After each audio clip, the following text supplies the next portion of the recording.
D.C., where it's officially day 3 of the partial government shutdown.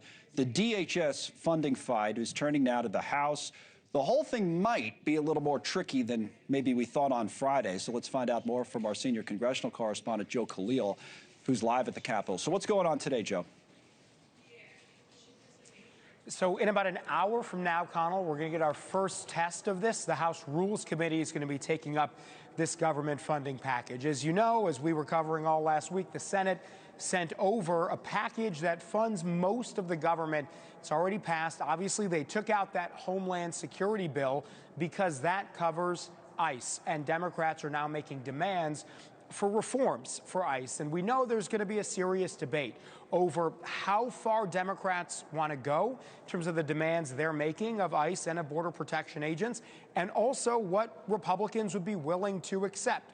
There's going to be a serious back and forth. The question becomes, does this back and forth, this negotiation, these disagreements, are those going to be big enough hurdles to prevent Congress from passing the government funding bills that are necessary to end what is technically now a partial government shutdown? We know some of these demands are going to be tricky, Connell, because Democrats are saying they want to see no more masks on ICE agents. They want to see identification badges on every one of them. Some Democrats are saying it's going to be necessary to pull out all of the ICE agents, all of the border protection agents out of Minneapolis and other places. Some are saying no more warrants that come from the administration, but instead they need judicial warrants from a judge before ICE continues to do raids. And so there's some disagreement fundamentally on how far each side wants to go.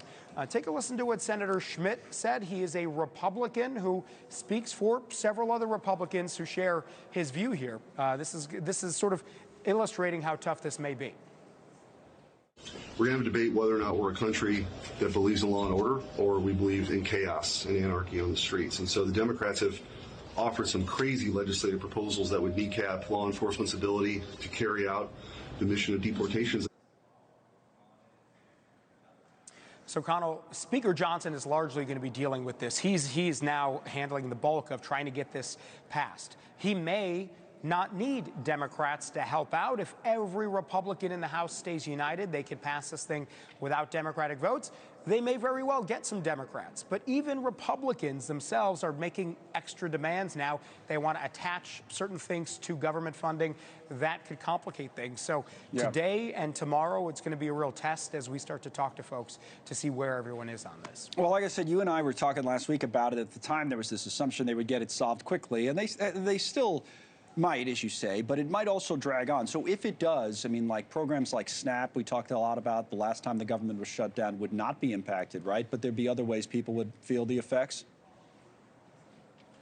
Yeah, about half the government, these bills, they're already passed and have become law. So we're in a partial shutdown. So you're right, SNAP benefits, things like that, not impacted. But if we go on long enough here, technically right now, the military is not getting paid. Right now, federal workers might have to then be furloughed, air traffic controllers. All of those folks that were impacted last time, they would go without paychecks, potentially, if this drags on more than a week or two. So this is a serious partial shutdown. We're going to just see how long it lasts, and if they can wrap this up quickly, there won't really be any pain felt. But again, that's going to depend on how quickly the House can move on this, Connell. All right, Joe. Thank you for watching. Subscribe below and download our NewsNation app right now on your phone, and you will get fact-based, unbiased news for all Americans.